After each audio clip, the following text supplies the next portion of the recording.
La tristeza me consume día a día, me drena el alma, un veneno lento que corroe mi existencia, invadiendo cada fibra de mi ser, desde aquel instante fatídico en que nuestros ojos casi se tocaron en la penumbra. Mi nombre es Ricardo.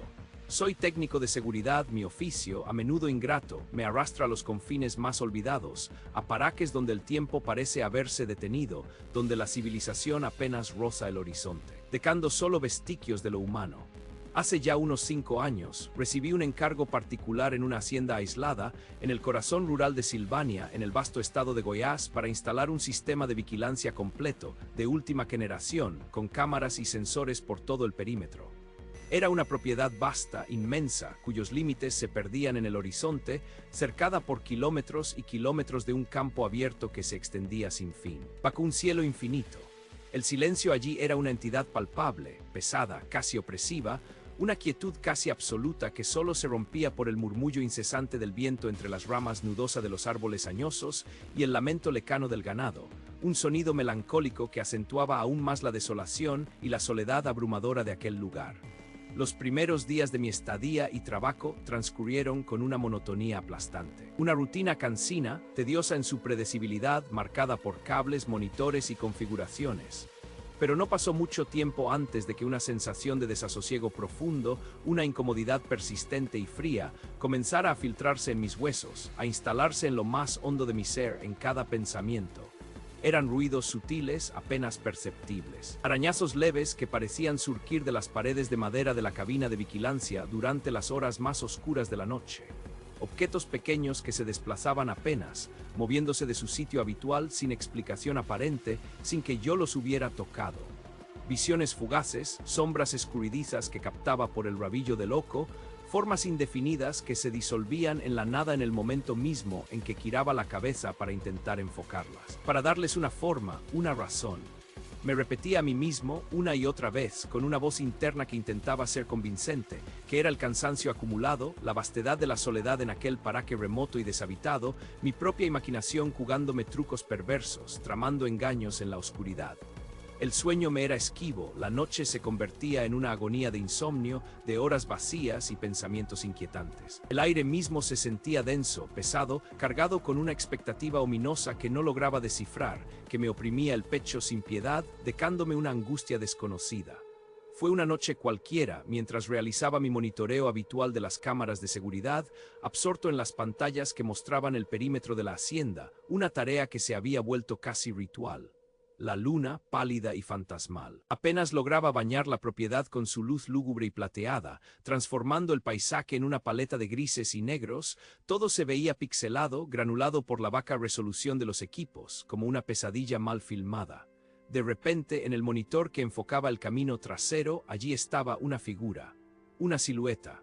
Era una mujer de piel intensamente oscura, casi carbón, su delgadez era extrema, tan pronunciada que cada hueso de su cuerpo se marcaba visiblemente bajo la ropa raída y antigua que la cubría. Llevaba consigo una trouxa, un bulto viejo y desgastado, envuelto en telas descoloridas, y sobre su cabeza un paño enrollado, una rodila, que servía como improvisado soporte para su carga, una imagen arcaica y perturbadora. Su caminar era lento, exageradamente lento, con una cadencia pesada, casi arrastrada. Hipnótica en su ritmo pausado, como si cada paso fuera un esfuerzo monumental, una carga insostenible. Un escalofrío helado, punzante, me recorrió de pies a cabeza, no proveniente de la temperatura exterior, que no había cambiado, sino de lo más profundo de mi propio cuerpo, un frío que calaba los huesos, inusual, antinatural, para una noche en las cálidas tierras de Goiás. Y con ese frío llegó un olor dulce, intensamente empalagoso, como el de las flores de velorio recién cortadas, azucenas muertas, ese aroma denso y nauseabundo que se impregna en la ropa, en el cabello, en la memoria, y que se niega a desaparecer asfixiando el ambiente. La mujer avanzaba, ajena a los límites del mundo material. Yo la observaba con una mezcla de horror paralizante y una fascinación macabra, testigo mudo de cómo cruzaba una cerca de alambre de púas sin el menor roce, sin provocar el más mínimo tintineo metálico, como si fuera una ilusión, un espectro. Sus pasos eran lentos, metódicos, el vaivén de su cuerpo al moverse estaba imbuido de una tristeza inmensa, una pena tan profunda que parecía desprenderse de ella como una niebla densa y opresiva, visible incluso a través de la pantalla pixelada y distorsionada, una emanación de dolor puro. Era una tristeza ancestral, milenaria, que parecía haberse arraigado en la misma tierra, en el polvo y en las piedras, una parte intrínseca del paisaje. Yo no podía apartar la vista. Mi corazón desbocado latía un ritmo frenético, un tambor sordo y desesperado en mi pecho, resonando en mis oídos, mientras mis ojos seguían cada uno de sus movimientos pausados, con una curiosidad mórbida que me aterrorizaba y me atraía al mismo tiempo, una dualidad insoportable. Ella era una visión de dolor, un enigma andante. Después de esa primera aparición, la vi muchas noches más, con una frecuencia que desafiaba cualquier lógica. Siempre a la misma hora, siempre recorriendo los mismos caminos, como si estuviera atrapada en un bucle temporal de sufrimiento. A veces, su figura espectral se materializaba cerca del establo, entre las sombras de los animales dormidos. Otras veces se aproximaba peligrosamente a los límites de la casa principal, observando, siempre observando. La sensación de frío se intensificaba con cada una de sus apariciones en el monitor, volviéndose más aguda, más penetrante. El olor a flores de velorio se volvía cada vez más potente, impregnando el aire de la cabina de seguridad hasta hacerse irrespirable, asfixiante, un recordatorio constante de su presencia invisible. Una noche, juré escuchar su lamento, un sonido casi imperceptible, un suspiro de dolor tan tenue que el viento apenas lo arrastró hasta mi oído, dejándome una sensación de desamparo absoluto, de melancolía ajena que se filtraba en mi propia alma. Dudé de mi propia cordura. Era real lo que mis ojos veían en esas pantallas grises, lo que mis sentidos percibían con tanta intensidad. O la soledad aplastante de aquel lugar me estaba sumiendo lenta pero irremediablemente en la locura. Me esforcé por no pensar en ello, por negarlo con todas mis fuerzas, por buscar una explicación racional, pero ella estaba allí, una presencia ineludible, una sombra que se negaba a desaparecer, una verdad incómoda. Unos días después, un viejo capataz de una hacienda vecina, un hombre de pocas palabras y mirada profunda, con la piel curtida por el sol y el tiempo, se acercó para revisar unas herramientas averiadas que le había prometido arreglar.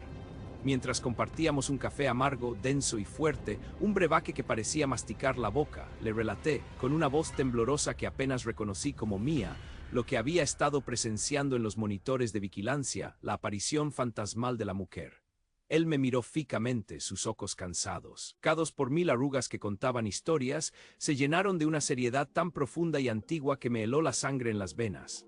La vieja de la rodilla musitó, su voz áspera, como si masticara piedras viejas y olvidadas por el tiempo. Hace ya muchos siglos que vaga por estos pagos, por estas tierras benditas y malditas. Es el alma en pena de una esclava. Perdió a su hijo arrebatado de sus brazos, o quizás busca un descanso eterno que nunca encuentra. Una paz que le fue negada en vida. Nadie sabe con certeza el motivo exacto de su pena infinita, solo que su sufrimiento es inagotable, su agonía eterna y sin fin. Su relato fue seco, desprovisto de cualquier adorno o romanticismo, una verdad cruda, tan antigua como la propia tierra bajo nuestros pies, una leyenda viva. El capataz hizo una pausa dramática, sus ojos fijos en el líquido oscuro de su taza de café, como si buscara respuestas en su profundidad. Lo más importante, continuó, su tono de voz bajando a un susurro casi inaudible, cargado de una advertencia sombría, es que no debes mirarla a los ojos, jamás, bajo ninguna circunstancia. Dicen, cuenta la leyenda con susurros que erizan la piel, que quien se atreve a hacerlo, quien desafía su mirada vacía de siglos de dolor, cae enfermo de tristeza. Una tristeza que te consume lentamente, inexorablemente, que te vacía por dentro, día tras día, semana tras semana, hasta que no queda nada de ti, solo un cuerpo sin alma, una sombra desvaneciéndose en la nada, hasta la muerte misma, hasta el olvido absoluto. Esa advertencia resonó en mi cabeza, un eco frío y persistente que se negaba a abandonarme, una profecía de condena. La mirada, la tristeza, la enfermedad mortal, todo encajaba de manera macabra, con una precisión aterradora, con lo que yo ya sentía. Con ese peso inexplicable que oprimía mi pecho, que me ahogaba sin piedad, que me arrebataba la alegría. La última vez que la vi, la noche fue la más cercana, la más íntima, la más aterradora. Había salido al exterior, impulsado por una inexplicable necesidad, para revisar un sensor que parecía fallar repetidamente, una excusa para lo que venía. La noche era intensamente oscura, sin luna alguna, solo las estrellas, miles de ellas, brillaban con una indiferencia cruel en la bóveda celeste, ajenas a mi tormento. Un olor intenso a azucenas marchitas, a tierra mocada de tumba, a muerte reciente, me golpeó el rostro nauseabundo, asfixiante. El frío, gélido, penetrante, inhumano me atravesó la ropa, calando hasta mis huesos, los músculos de mi cuerpo se tensaron hasta el límite del dolor, mis dientes castañeteaban incontrolablemente. Allí estaba ella, a no más de 10 metros de distancia, al borde del bosque, en el linde de la oscuridad. Su figura, un recorte oscuro y fantasmal contra el tenue resplandor del cielo nocturno, parecía absorber la poca luz que había. Levantó lentamente su cabeza. Yo sentí sus ojos invisibles, pero tan reales como el aire que respiraba, profundos, vacíos, posarse directamente en mí a través de la corta distancia que nos separaba. Una oleada abrumadora de desesperación, de un dolor ajeno pero intensamente mío, se derramó sobre mí, me invadió por completo, un ahogo emocional que me dejó sin aliento, paralizado, incapaz de mover un solo músculo. Mi cuerpo gritaba que corriera, que huyera despavorido, que escapara de allí lo más rápido posible, pero mis pies parecían clavados al suelo, arraigados en la tierra húmeda, incapaces de moverse. Mi mente enloquecida por el terror. Me suplicaba que no mirara, que desviara la vista, que cerrara los ojos para siempre, pero una fuerza extraña, un morbo terrible y oscuro, me empujaba con una insistencia implacable a desafiar la advertencia, a buscar sus ojos, a hundirme en ellos. Sus ojos, profundos vacíos de siglos de sufrimiento ininterrumpido, estaban allí en la penumbra llamándome, atrayéndome hacia un abismo de pena y locura que prometía ser eterno. Yo sentía el peso de su agonía sobre mis hombros, una carga insoportable que me aplastaba, que me doblaba, que me arrebataba la voluntad de vivir. La inmensa pena, el dolor milenario de su alma, era ahora una parte de mí. Giré la cabeza. Con un esfuerzo sobrehumano, una lucha interna contra una fuerza invisible apenas a tiempo, pero ya era tarde, la tristeza. Los gritos secos me persiguieron, cada segundo una tortura implacable que me arrancó el alma, pedazo a pedazo. Mi nombre es Ricardo, y lo que viví en Laqueiro Seco, Paraíba, a principios de 2023, no fue un sueño ni una pesadilla, fue la realidad más cruda y aterradora que un hombre puede enfrentar. Fui hasta aquel sitio remoto para instalar un sistema eléctrico, un trabajo simple, rutinario, pensé, lejos de todo, donde solo el silencio del sertón me acompañaría. Qué ingenuo fui. Los primeros días transcurrieron en calma aparente, el sol castigaba la tierra, las noches eran un manto oscuro, pesado, sin estrellas, casi. Todo cambió al quinto día. La primera vez que lo escuché fue un grito seco, gutural, un lamento humano, pero no del todo humano, cargado de una desesperación primordial.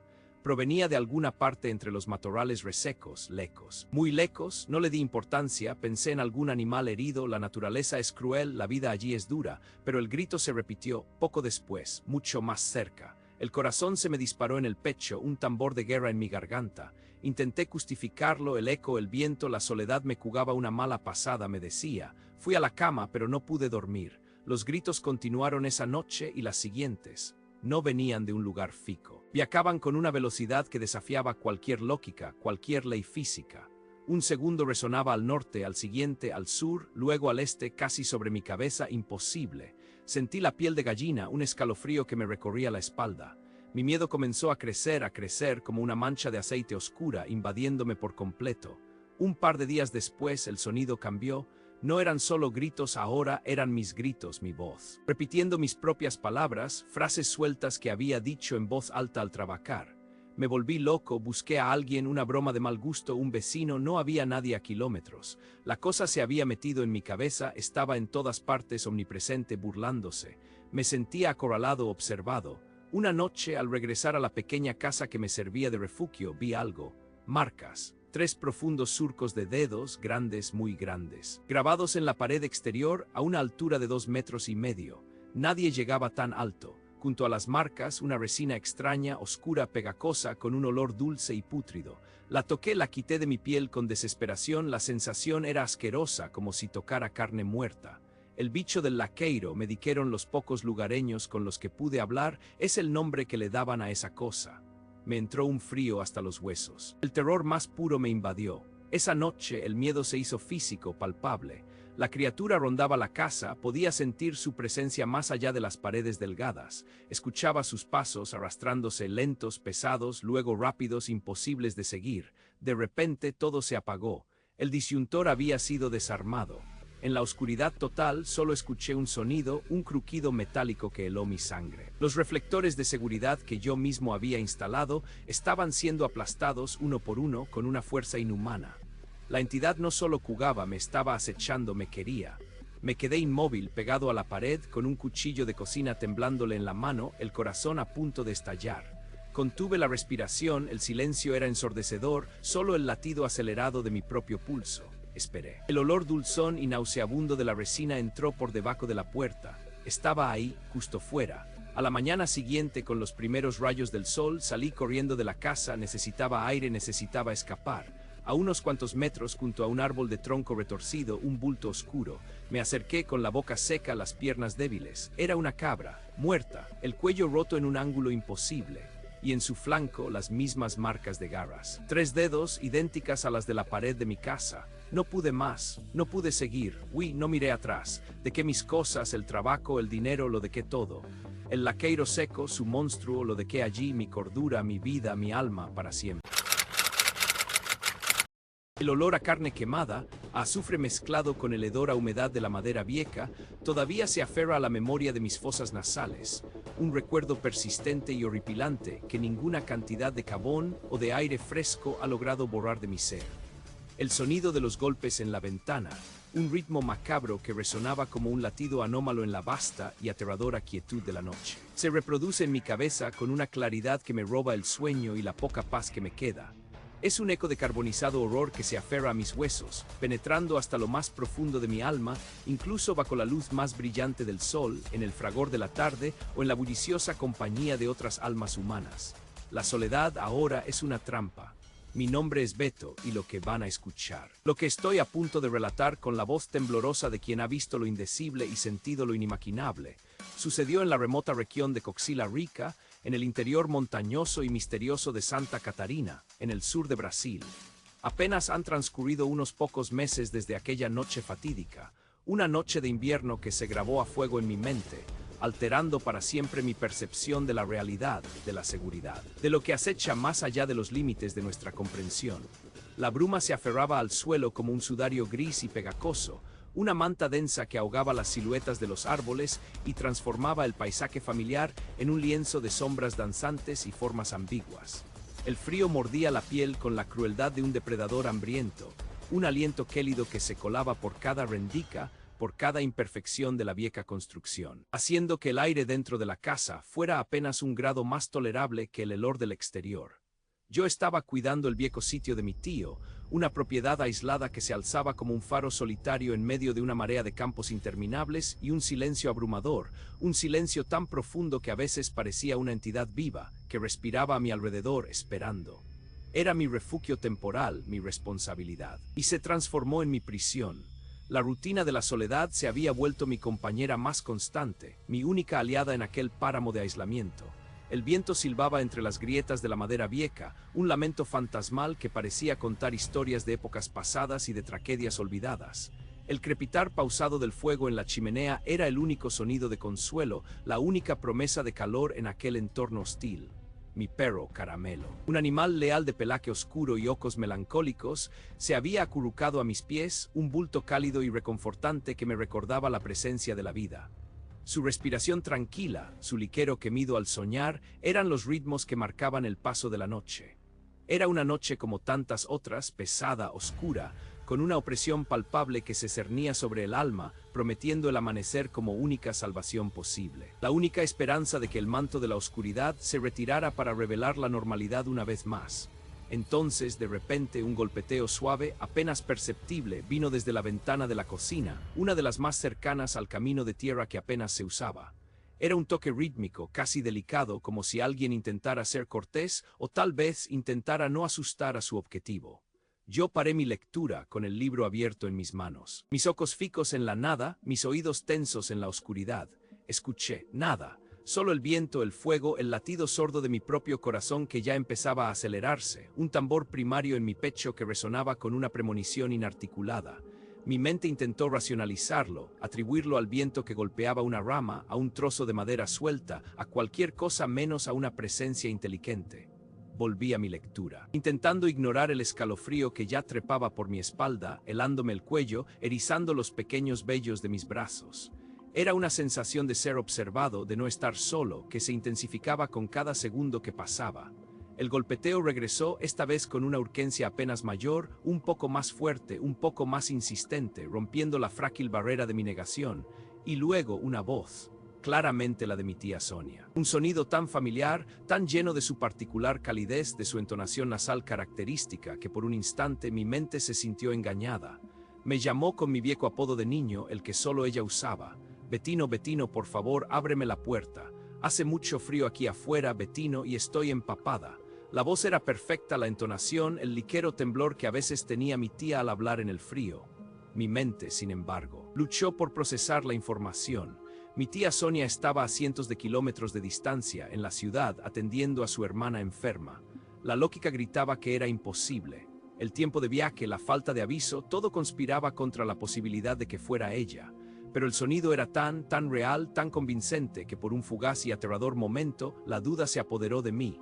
Caramelo, hasta entonces solo inquieto, se levantó de golpe. Un gemido vaco y profundo escapó de su garganta, un sonido que rara vez le había escuchado, un sonido que no era de un perro doméstico. Sus orejas estaban erguidas, tensas, apuntando hacia la ventana con una intensidad que me preocupó profundamente.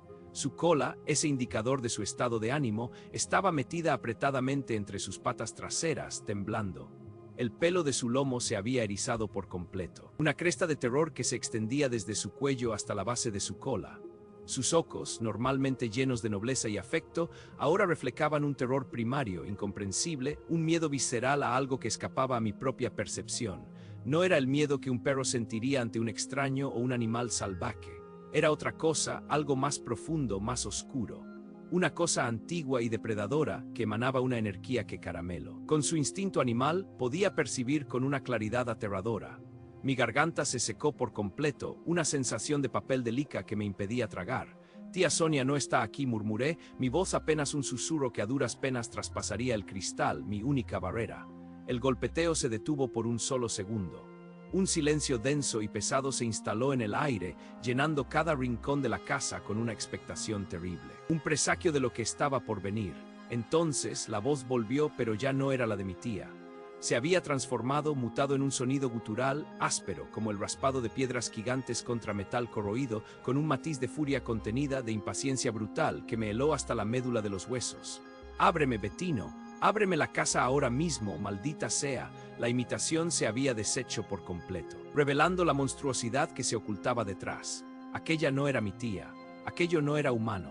Caramelo aulló un lamento lastimero y prolongado que me perforó los oídos, un sonido de pura desesperación, y se escondió bajo la mesa de la cocina, un bulto tembloroso de piel y terror. Yo retrocedí lentamente, sin quitar mis ojos de la ventana oscura, donde apenas lograba distinguir una sombra que se movía, imprecisa, deforme, contra el negro absoluto de la noche estrellada. Era una mancha más oscura en la oscuridad, una presencia que se movía con una lentitud amenazante, una silueta que no encajaba con ninguna forma conocida.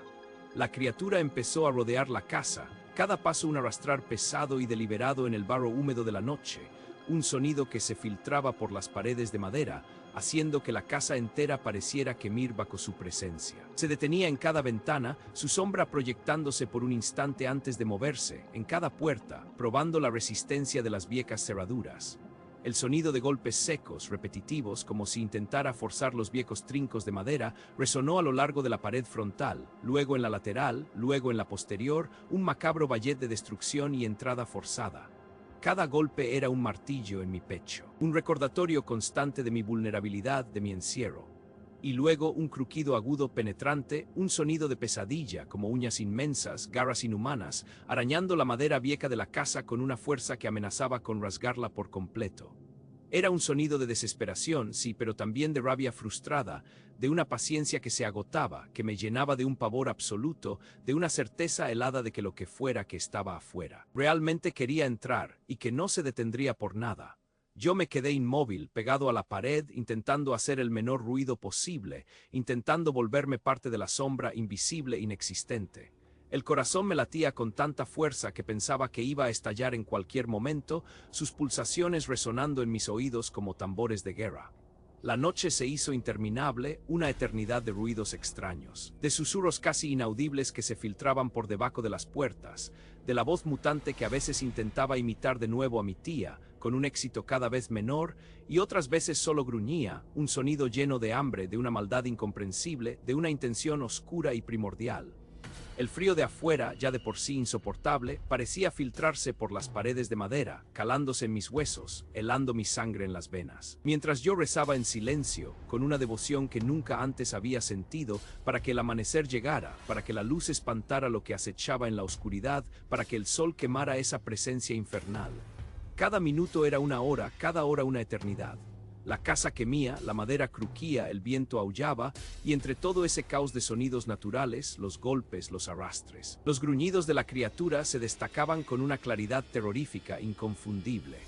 Escuchaba el sonido de la madera astillándose cerca de la ventana del dormitorio, un roce metálico en la manica de la puerta trasera, un resuello pesado y constante justo afuera de la cocina. Era como si el ser estuviera jugando conmigo, probando mi resistencia, disfrutando de mi terror, esperando el momento justo para romper mi voluntad, para que yo, en un ataque de pánico o de falsa esperanza, abriera la puerta. El sol finalmente se asomó por el horizonte, una franja delgada de luz dorada que prometía el fin de la pesadilla. Tiñó el cielo de tonos rosados, naranjas y púrpuras, pero la promesa de seguridad que traía la luz era frágil, casi una burla cruel después de la noche de tormento. Yo me atreví a moverme, mis músculos rígidos por la tensión y el frío que se había incrustado en cada fibra de mi cuerpo. Caramelo seguía escondido, solo un tembloroso bulto de piel oscura bajo la mesa, sus ojos grandes y llenos de un miedo que me traspasaba el alma. Su respiración era superficial, agitada. Con una precaución que rozaba la neurosis, me acerqué a la ventana de la cocina, la misma por donde había comenzado todo. Lo que vi me hizo retroceder con un grito ahogado que se quedó atrapado en mi garganta, un sonido animal que no pude contener. En el marco de madera, en el cristal empañado por la humedad y el aliento frío de la noche, había marcas, marcas de manos, pero no eran manos humanas. Eran huellas carbonizadas, quemadas a la perfección en la madera, como si un trozo de carbón al roco vivo o quizás un hierro candente hubiera sido presionado con fuerza contra la superficie, dejando un residuo negro y grasiento que se aferraba con tenacidad. La fuliquem, oscura y fina como el polvo de una chimenea infernal, se esparcía por todas las superficies adyacentes, como un sudario negro, como un polvo demoníaco que cubría la escena del crimen. Recorrí la casa por fuera, mis pasos lentos y pesados, cada uno un acto de valor contra el miedo persistente. Cada ventana, cada pomo de puerta, cada lugar donde el ser había intentado entrar, donde había forcejeado o arañado, llevaba esas mismas marcas inconfundibles. Las huellas dactilares grotescas, deformes, marcadas por el fuego, y la fuliquem negra, pegajosa al tacto, que manchaba la madera clara con una mancha imborrable. Algunas de las marcas eran tan nítidas que podía distinguir la forma de los dedos, gruesos casi como garras, con las puntas redondas y deformes por el calor. El olor, el mismo que aún me perseguía, un tenue aroma a algo quemado, a azufre, a carne chamuscada, flotaba en el aire fresco de la mañana, un eco persistente de la noche de terror, una firma inconfundible de la presencia infernal que había acechado mi hogar. La madera de la casa estaba rasguñada en varias partes, profundas incisiones que revelaban la fibra de la madera más clara debajo, como si un animal inmenso y dotado de garras de metal hubiera intentado destrozar la estructura. Días después, cuando logré reunir el valor suficiente para ir al pueblo, mi cuerpo aún temblaba con pequeños espasmos involuntarios, mi mente nublada por la falta de sueño y la ansiedad. Necesitaba respuestas, necesitaba que alguien me dijera que no estaba loco, que lo que había visto era real. Hablé con un viejo morador local, un hombre canoso y arrugado por el sol y la vida dura, de pocas palabras y ojos profundos, que parecían haber visto demasiado. Le conté lo que había sucedido, mis palabras saliendo a borbotones, aún con el miedo fresco y palpitante en mi memoria, cada detalle recreándose en mi mente mientras lo pronunciaba. Él me escuchó en silencio, su rostro impasible, sus ojos fijos en un punto lejano en el horizonte, como si no me estuviera escuchando a mí, sino a los ecos de un pasado lejano. No interrumpió, no mostró sorpresa, solo una grave aceptación. Solo cuando terminé mi relato, con un temblor final en la voz, él habló. Con una voz rasposa, como ocas secas arrastradas por el viento, y llena de una antigua sabiduría que se sentía más pesada que el aire, solo dijo dos palabras: la muda. Me explicó que era un espíritu antiguo, un ente maligno que rondaba la coxila desde tiempos inmemoriales, buscando almas desprevenidas y solitarias. Se decía que robaba las voces de las personas, las imitaba con una perfección aterradora, un engaño cruel y efectivo, para confundir a sus víctimas y lograr que abrieran sus casas, ofreciéndoles la entrada a un horror sin nombre. Y lo más escalofriante de todo, me dijo, su cuerpo ardía con un calor infernal, como si estuviera hecho de brasas vivas, de la esencia misma de un fuego eterno, dejando esas marcas de quemaduras como su firma maldita, su tarjeta de visita al infierno. Intenté preguntarle más, rogarle más detalles, un consejo, una forma de protegerme, pero él simplemente negó con la cabeza, sus ojos fijos de nuevo en un punto lejano, como si reviviera viejos horrores que prefería no recordar, no pronunciar. Su silencio fue más elocuente que cualquier palabra, una advertencia sombría que se grabó en mi alma. Las palabras de aquel anciano se clavaron en mi mente como estacas de madera, confirmando el horror que había experimentado, dando un nombre al miedo innombrable. La muda, el ser que casi me atrapa, el ser que aún siento rondando en la oscuridad de cada noche, incluso cuando cierro mis ojos con fuerza, incluso cuando el cansancio me rinde. El ser que todavía busca una voz, un cuerpo que robar, una casa que abrir, una nueva víctima. Y mi miedo. Mi miedo sigue aquí, vivo, despierto, esperando, escuchando. El anillo, desde que lo tomé, los pasos no se han detenido, ni un solo día de paz ha vuelto a mí. La tranquilidad es un recuerdo lejano, un eco de una vida que ya no me pertenece.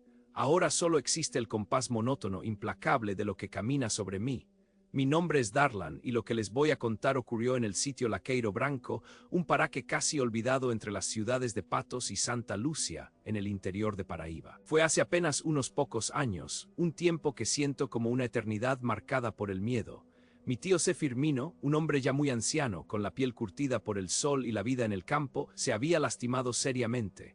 Una caída en la escalera tonta, de esas que el cuerpo ya viejo no soporta.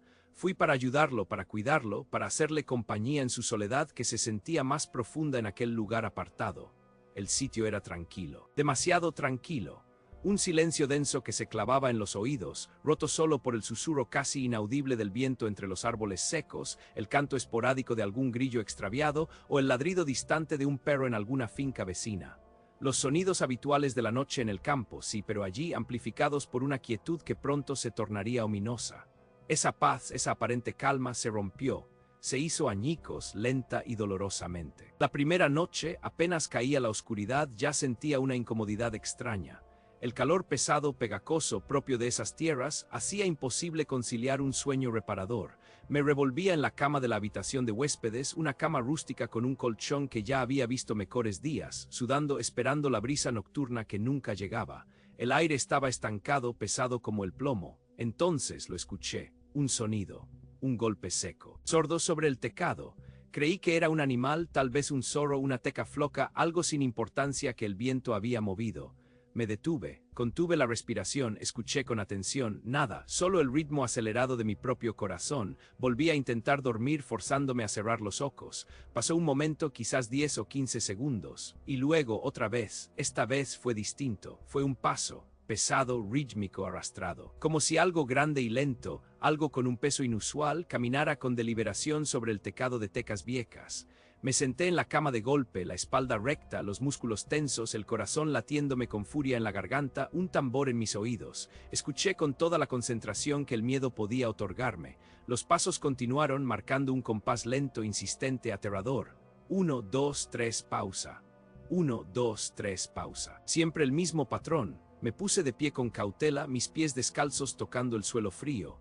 Me acerqué a la ventana que daba directamente al patio trasero y al tecado de la casa. Esperaba ver algún gato vagabundo, alguna zarigüeya, cualquier animal nocturno que pudiera explicar aquello. Abrí la ventana con un cuidado excesivo, tratando de no hacer el menor ruido. El miedo ya me atenazaba el pecho, una garra helada que me apretaba el diafragma. Miré hacia arriba, escudriñando la oscuridad que lo envolvía todo.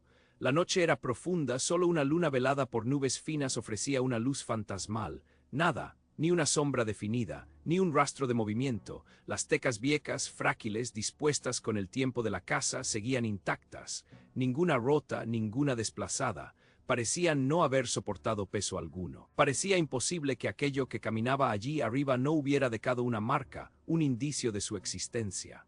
No tenía sentido, pero el sonido era innegable, real. Retrocedí lentamente de la ventana, sintiendo el vello de mis brazos erizarse. Las noches siguientes fueron una repetición tortuosa de lo mismo, una sinfonía del horror que me robaba el sueño y la poca tranquilidad que me quedaba.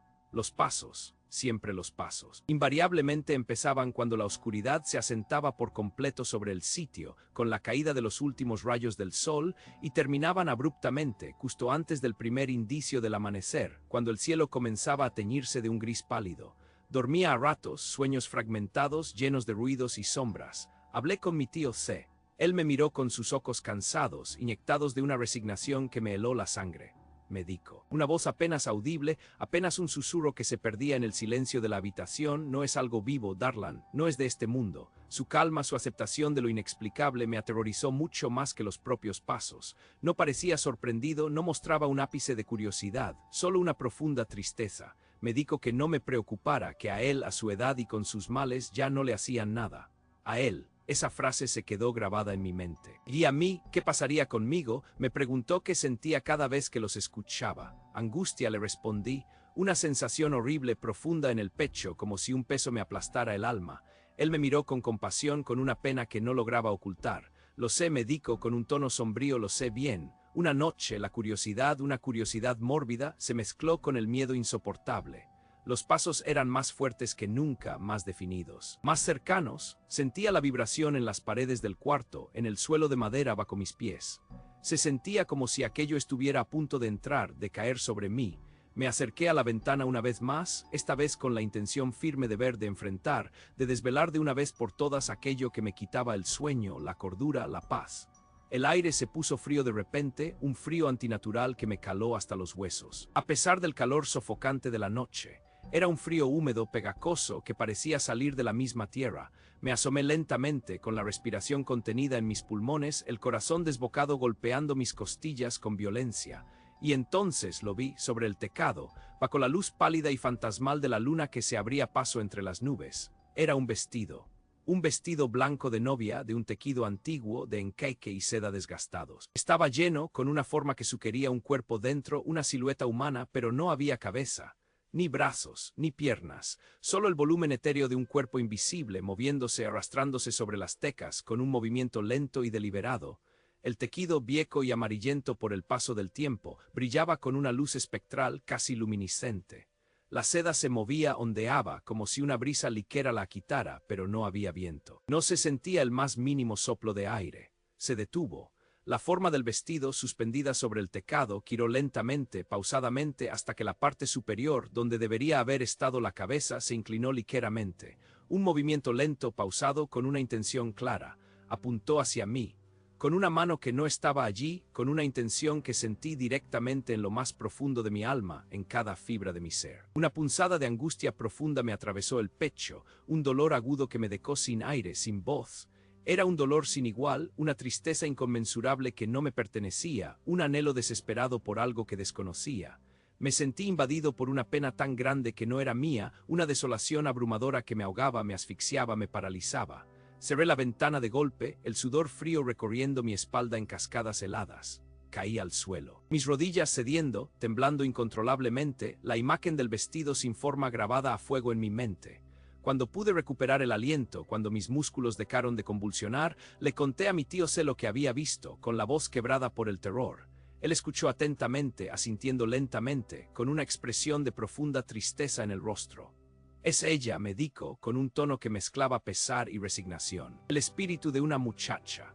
Murió hace muchísimos años en la carretera, no lejos de aquí, el mismo día de su boda. La abandonaron, buscaba a su novio pero nunca lo encontró, su alma quedó atrapada en esta tierra vagando buscando una paz que nunca llega, su voz era un susurro triste, un lamento, me preguntó si había sentido la angustia que irradiaba, le dije que sí, una angustia terrible, un pozo sin fondo de tristeza. Es lo que ella siente, Darlan, es lo que ella transmite a quien se le acerca, es su pena, su desolación eterna. Me dijo que ella solo buscaba, que no quería hacer daño, que no era malvada, pero que su pena era tan grande, tan densa, que cualquiera que la sintiera se llenaba de desesperación, se consumía lentamente. Decidí que no podía quedarme más tiempo allí, en ese lugar infestado de una tristeza ajena y un terror constante. La presencia era demasiado, la angustia era palpable. Asfixiante, le dije a mi tío que me iría al día siguiente sin falta. Él me entendió, sus ojos llenos de una sabiduría antigua. Me deseó buen viaje con una mirada que parecía una despedida. Partí dejando atrás el sitio y la sombra de aquel espíritu. Apenas una semana después la noticia llegó a la ciudad. Un vecino llamó para avisar. Tío se había muerto. Un infarto fulminante, dijeron. Solo en su casa, en la misma cama donde lo había dejado. Sentí un escalofrío que me recorrió el cuerpo entero, desde la coronilla hasta la punta de los pies. Me pregunté, con un terror que me oprimía el pecho, si ella había estado con él en ese momento, si su pena lo había acompañado en sus últimos instantes. Tuvo que volver al sitio para cerrar la casa, para encargarme de los papeles, de los pocos bienes de mi tío. El lugar se sentía diferente, más vacío, sí, pero también más cargado, más denso. Como si una presencia invisible hubiera dejado una marca imborrable. Los pájaros no cantaban tan fuerte como antes. El silencio era pesado, opresivo. Subí al tejado impulsado por una necesidad extraña, casi irracional. Quería ver las tecas una vez más, quizás encontrar algo, alguna respuesta, alguna señal que explicara todo. Y lo hice. Allí, justo en el lugar donde había visto el vestido, había marcas. Marcas de pies diminutas, delicadas, desgastadas como si hubieran caminado allí durante décadas, cientos de veces al día, con una persistencia incansable. Eran pequeñas, sí, pero extrañamente profundas en la arcilla vieja de las tecas, y justo en el centro de esas marcas incrustado, como si hubiera sido arrocado con una fuerza desmedida y se hubiera quedado allí, prisionero de la arcilla, encontré un objeto, un anillo. Un anillo de oro antiguo, trabajado con una filigrana exquisita. Detalles que apenas se distinguían por el paso inexorable del tiempo y la suciedad. Parecía, sin duda alguna, una sortija de compromiso. Lo tomé, mis dedos temblando ligeramente. Lo sentí pesado en mi mano, frío, con una energía extraña que me recorrió el brazo. Un impulso irracional, una voz interna que me decía que no lo hiciera, pero la desobediencia fue más fuerte. Lo guardé en mi bolsillo. Error. Fue un error terrible, el peor de mi vida. Regresé a mi casa en la ciudad, intentando olvidar todo aquello, el sitio, el vestido, la pena, el anillo, pero no pude. Los pasos volvieron. Al principio creí que era el viento que se colaba por alguna rendica, los ruidos normales de una casa antigua que cruque y se asienta. Intenté racionalizarlo, justificarlo, convencerme de que era mi imaginación jugándome una mala pasada, pero no, eran los mismos pasos. Pesados, rítmicos, insistentes, que no rompían nada, que no dejaban rastro visible, pero cuyo sonido era inconfundible. Los escucho ahora, en el foro de mi propia casa, sobre mi cabeza, cada noche. El mismo compás lento, el mismo arrastre sordo, siento su presencia, siento su angustia, la misma angustia que me invadió en el sitio. Ella me encontró, me sigue, me persigue, día tras día, noche tras noche, y los pasos, siempre los pasos, sobre mí, siempre. Una respiración helada rozó mi nuca, no era el viento, era algo más, algo que se arrastraba. Mi nombre es Ricardo, y esto ocurrió en un pequeño pueblo del interior de Brasil, hace unos 12 años, cuando las historias de Seu Carlinhos aún eran susurros recientes, no leyendas envejecidas. Seu Carlinhos, un hombre de fe inquebrantable, dedicó gran parte de su vida a construir una pequeña capilla en el patio trasero de su casa, un santuario personal donde, según decía, la voz de Dios era más clara que en cualquier otra iglesia. Era un lugar modesto, con paredes de adobe blanqueado y un pequeño altar de madera rústica, pero para él representaba el culmen de su devoción, un faro de luz en su existencia. Con el tiempo, la luz de Seu Carlinhos empezó a distorsionarse, a tomar un tinte más oscuro. Las oraciones que antes elevaba al cielo comenzaron a descender, a buscar respuestas en lo profundo, en el subsuelo de la existencia. Él, con esa curiosidad insaciable que a veces acompaña a los hombres más piadosos, comenzó a explorar textos antiguos, libros sacados con oraciones que prometían, no la salvación, sino la comunicación, la interacción con las almas perdidas, con los que ya no caminaban entre nosotros. Al principio era una búsqueda de consuelo, un intento de guiar a los espíritus errantes hacia la paz, me lo curó, con los ojos llenos de una convicción peligrosa. Pero la línea entre la guía y la intrusión es delgada, casi imperceptible, y Seu Carlinhos la cruzó con cada nuevo ritual, con cada vela que encendía fuera de las escrituras. Los rumores comenzaron a filtrarse, lentos al principio, como un goteo constante. La gente del pueblo decía que la capilla, antes un remanso de paz, ahora exhalaba una quietud antinatural, una calma que oprimía el pecho, que hacía difícil respirar. Los niños evitaban pasar por la calle de Seu Carlinhos después de la puesta del sol, afirmando haber escuchado lamentos, rezos guturales que se elevaban desde el pequeño santuario, oraciones que no sonaban a consuelo, sino a súplica, a desesperación.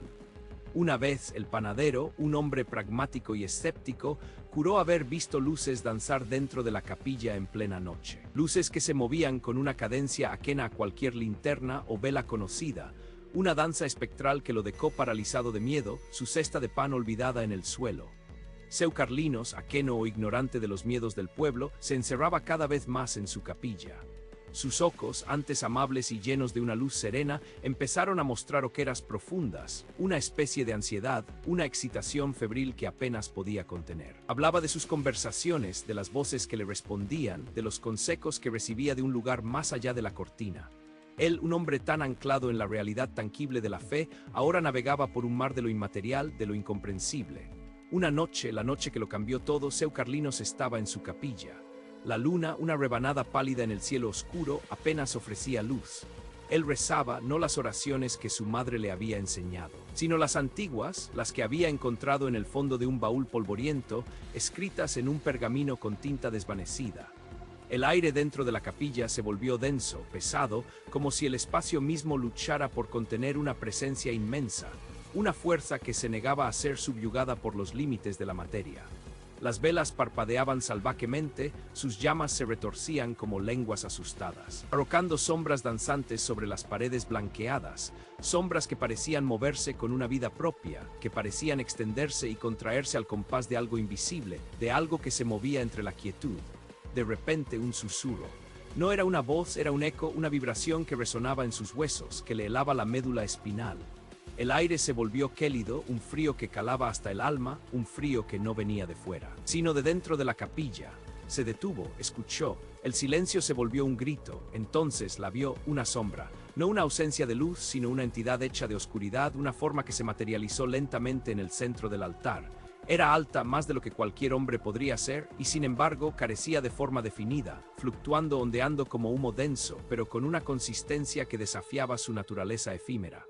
Él la observó, paralizado por un miedo primario, un terror que le secó la boca, que le apretó la garganta, impidiéndole gritar, impidiéndole rezar, impidiéndole siquiera respirar con normalidad.